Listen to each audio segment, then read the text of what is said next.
Hello, hello, and welcome again to Owning Your Truth with me, Valerie Sharice Thompson.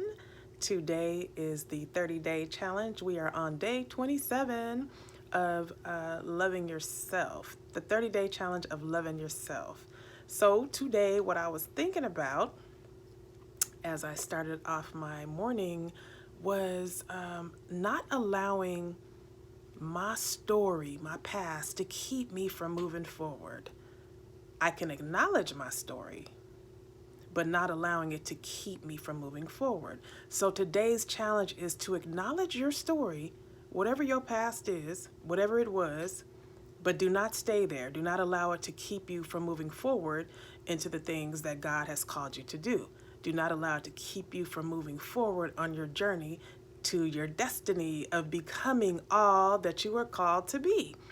And because I am super duper transparent, a little bit of my story. Born to parents who were married, awesome and amazing. Grew up in a house. Both of my parents worked, but the household was toxic, meaning my mother and my father were every form of abusive to one another.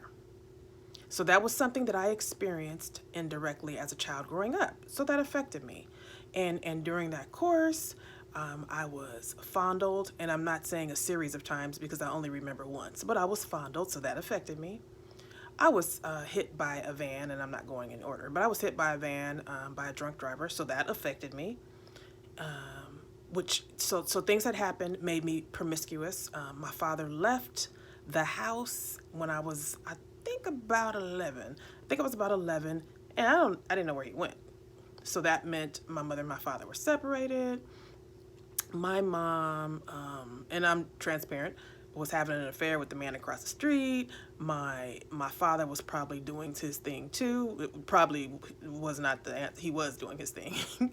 But these are things that affected me as a child.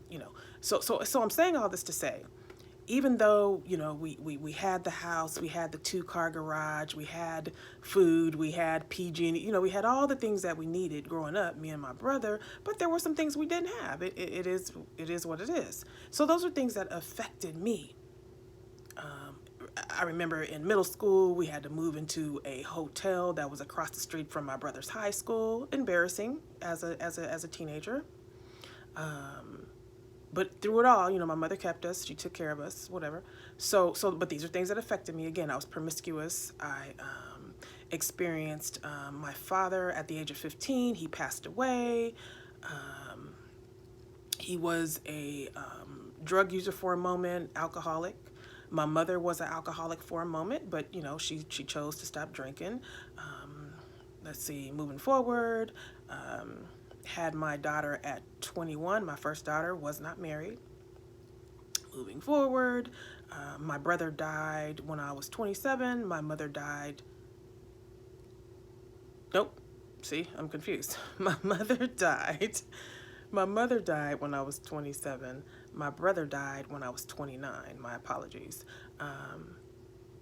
And so I'm sharing this because I didn't grow up with a close-knit family with an extensive family of cousins and aunts and uncles and all of that. Like I have some, but I was not close to them. So I'm saying all of this, just moving in the world and going through my journey.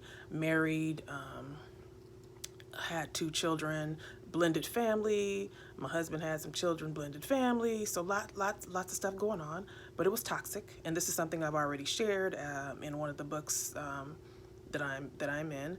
But talking about blended families, talking about the things that we go through, and I'm sure a lot more has happened. But I'm saying all that to say, things happened. I believe the way that they were supposed to make me the woman that I am today, to make me the woman that I am becoming. So that is my story, but that is not where it stops.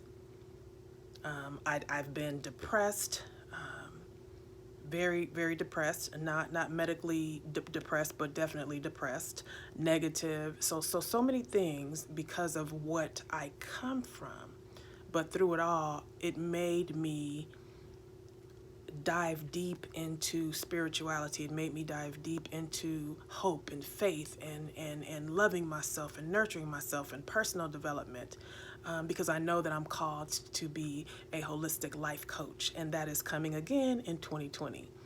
And I just thank God for the journey. I thank God that through all of my ups and downs, going to school forever, working at times 3 jobs to take care of myself and my children when my husband and I decided to divorce. So many things. Through it all, I kept my faith. Through it all, I kept my hope. Through it all, I kept my vision. So I'm here today to encourage you, no matter what you have been through, keep going. And even as I sit here and I make these videos, never in perfection, but only in progress. Because it's never about my background. It's never about how I come on and how I look. It's never about me stuttering or not getting my words straight. It's about me doing what I'm called to do. And so, again, I'm encouraging you to do what you're called to do. Don't let your story delegate your future. Things have happened. Leave it in the past, deal with it, heal, and keep it moving. So today, God bless you. God bless you and your family. Remember to inhale love, peace, joy, prosperity, purpose, harmony, balance, boldness, and release drama, release anxiety, release depression, release anger, release unforgiveness, release hate, release rage, release toxic people, toxic relationships, toxic environments. Release all those things and allow God to penetrate your heart, your mind, your soul, and your spirit. Work on yourself, invest in yourself so that you can move forward and do what God has called you to do. We are only here for a limited time. This journey is what you make it. It's what you make it. It's what you make it. It's not based on what I'm sharing. It can encourage you, but at the end of the day, it's up to you to do what you were called to do. It's up to you to do the work. It's up to you to invest in yourself. It's up to you to heal yourself. It's up to you to love yourself. It's up to you to grow and to go and to not wait for perfection, because that's never going to happen. But to listen to your truth, own your truth, and keep it moving. Somebody out there needs to hear your story. Somebody out there needs to see your smile. Somebody out there needs to be encouraged by you. Somebody out there needs to see your light. Somebody out there needs to hear your voice. You were created to serve. You were created to be prosperous, and you were created to operate in all of your creativity and embrace who you are and walk in all of your gifts and talents. Thank you, and I will see you tomorrow for day 28 of the 30-Day Love Yourself Challenge.